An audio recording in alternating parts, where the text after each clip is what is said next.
আসসালামু আলাইকুম, সবাই কেমন আছেন?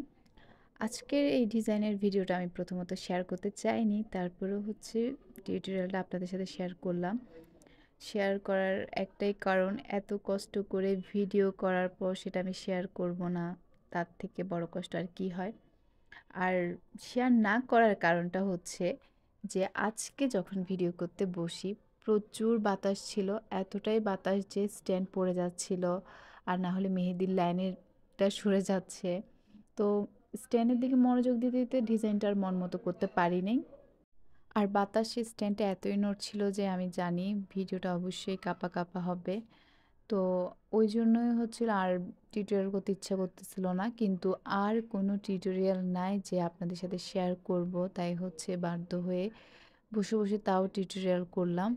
আবার যে আপনার কখন মোবাইলের ভিডিও অফ করছি নিজেও জানি না। ভিডিও অফ করে আমি ভিডিও করছি। সামনে হয়তো দেখবেন যে কোন জায়গাটার ভিডিও নেওয়া হয়নি।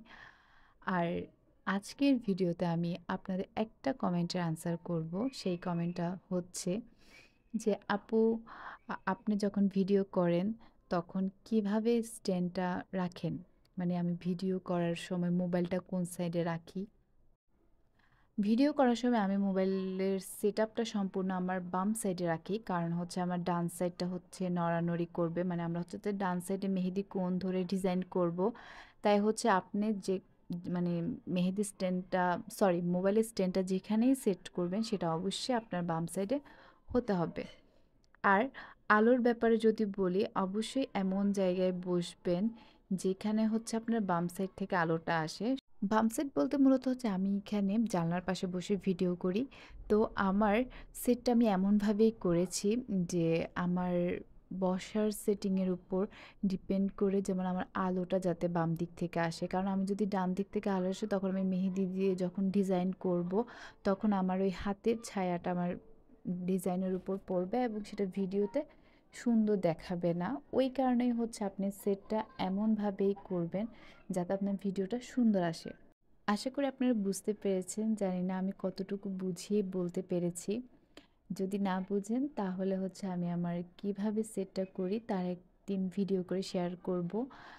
আজকের ডিজাইনটা কেমন হয়েছে অবশ্যই জানাবেন। যদিও আমার মন মতো হয়নি, তারপরে আপনাদের থেকে কেমন লেগেছে অবশ্যই জানাবেন।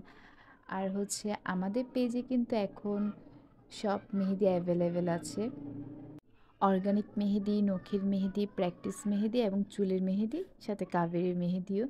সব মেহেদি এখন অ্যাভেলেবেল পাচ্ছেন। যারা মেহেদি নিতে চান অবশ্যই ইনবক্স করবেন। আর অনেকে একটা কোয়েশ্চেন করেন, আপু কাবেরী মেহেদি ভালো হবে না অর্গানিক মেহেদি ভালো হবে? তাহলে আমি বলবো অবশ্যই অর্গানিক মেহেদি ভালো হবে।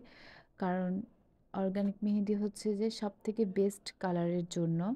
জানি এখন কম বেশি সবাই অর্গানিক মেহেদি চিনে, তারপরেও কেন জানি মাঝে, মাঝে এমন একটা মেসেজ আসে, আপু কাবেরী মেহেদি ভালো হবে না অর্গানিক মেহেদি ভালো হবে? তাই আপনাদের জন্য এই আনসারটা করা। তাহলে আপনারা এই ভিডিওটা দেখার পর অবশ্যই কমেন্ট করে জানিয়েন কেমন লেগেছে। আর যদি ভালো লাগে একটা ছোট্ট করে শেয়ার করে দিয়েন। আর আমি এখানেই শেষ করতেছি আমার ভয়েস দেওয়াটা। আল্লাহ হাফেজ, সালামু আলাইকুম।